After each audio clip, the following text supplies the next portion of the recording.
Davide Cinelato, Gazzetta, Italy. Hello, thank you for meeting us.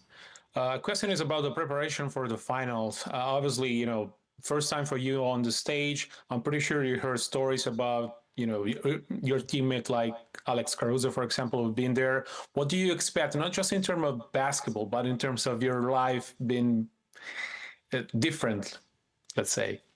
Yeah, I think that the energy around the game, the fan interaction, the days in between the game are, we know that they're going to be a lot different. There's going to be a lot more media, a lot more eyes on us. We're the only two teams playing, so we know that that comes with it. But more so, I just think that, since everybody's focused on us two teams, the energy and that the support that we're going to have is going to be next level. Thank you. Great. Jenny Carlson. Hey, Isaiah. Sorry I'm in town and I can't be there. I got too much softball going on today. All good. Hey, I wanted to ask a little bit about Chet. Obviously, he had to reintegrate after the hip injury. I'm wondering if you can take me back to when he came back onto the team, what he did to really fold himself back in, how you guys helped that along, and maybe how you feel like that is allowing him to play as well, and you all, by extension, play as well as he is right now. Yeah, first and foremost, he was a professional the whole time. He knew that he wanted to come back and pretty much be right where he left off whenever he touched down back on the court with us. So he did a really good job on his off hours, taking care of his body, trying to get in the best shape that he can. And while doing that, I mean, he stayed present. He stayed present in practices and all that.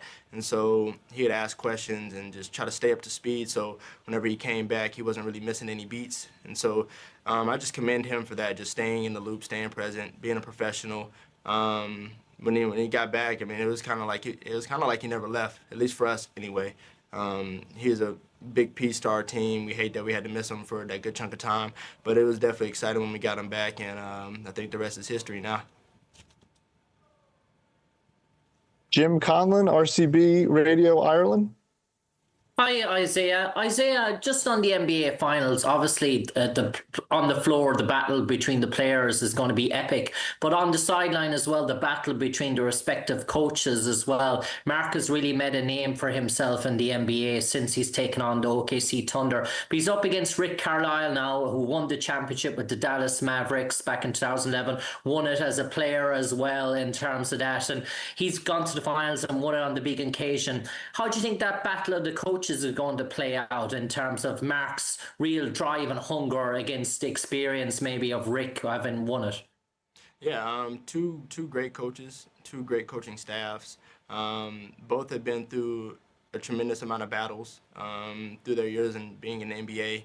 So they definitely got a lot under their belt, and so I think it's gonna be a good good battle, showing like the execution that's gonna be displayed in these games. But like I said, I mean, they're two of the best coaches out there. So while they're coaching, in the last game, in the last finals. So they've definitely shown who they are and what they're capable of just by being a big part of getting us to this journey. Great. Marta from Poland. Hi, Isaiah. Hi, it's Marta Kiszko from Poland.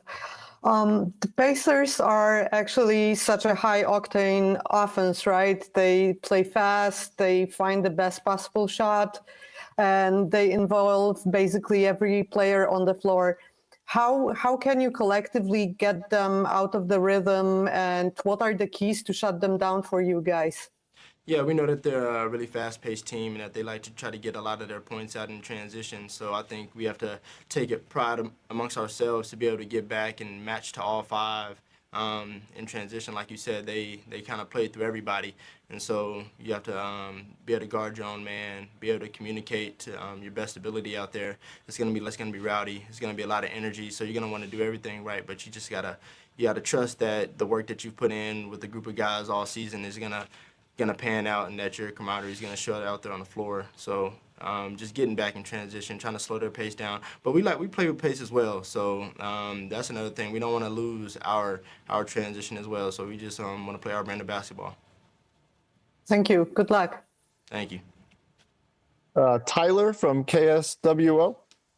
All right, Isaiah. So both teams, the Thunder and the Pacers, you all both play with pace. As you said, you're good in transition, whether that's offensively or defensively. What would you say is would be the most challenging thing as you all get ready for the finals, going up against a team that's good in transition like you all? I think winning the days, in between games. Obviously, whenever the ball is tipped up, it's going to be the same. The 48 minutes is going to be basketball just like we know it. Obviously, it's going to be a lot of energy. Everybody's going to want to win. But just focusing on ourselves, playing our brand of basketball. I think if we can do so, then the outcome will turn in our favor. Joe Masato. Hey, Isaiah, wondering if you could take us back to when you first signed here as a free agent. I mean, Sam Presti is obviously the architect of this whole thing. What did you see from kind of his vision during the rebuild to where you guys are now? Yeah, I think as soon as I got here, I just saw the group of guys that I was playing with. As soon as I got to get to know them, I started to realize that this organization ran like a true brotherhood, from the players to the staff to the front office. Everybody's connected, and everybody's together. We do a lot, off the court, and so I feel like when Sam was getting his team together, he just wanted to get guys that could gel and understand that, in order to achieve what we wanted to achieve, we have to have a like mind. And so that's one thing that's really helped us. And so I really, I want to show love to Sam for getting this group of guys together, because I feel like we're the best. And so without him being able to see that vision and put it together, it wouldn't be possible. David Bryant. What's up, Isaiah? David here from Basketball Nation in the UK. First of all, congratulations on getting to the NBA Finals. It's an amazing achievement. My question is obviously for yourself. Obviously, your role often requires you to sort of adapt quickly, especially in games, whether it's providing sort of instant offense or kind of spacing the floor for your teammates. How do you mentally prepare to make an immediate impact when your number is called? I think just understanding that when I go out there, I'm just trying to win at all costs, no matter what it takes.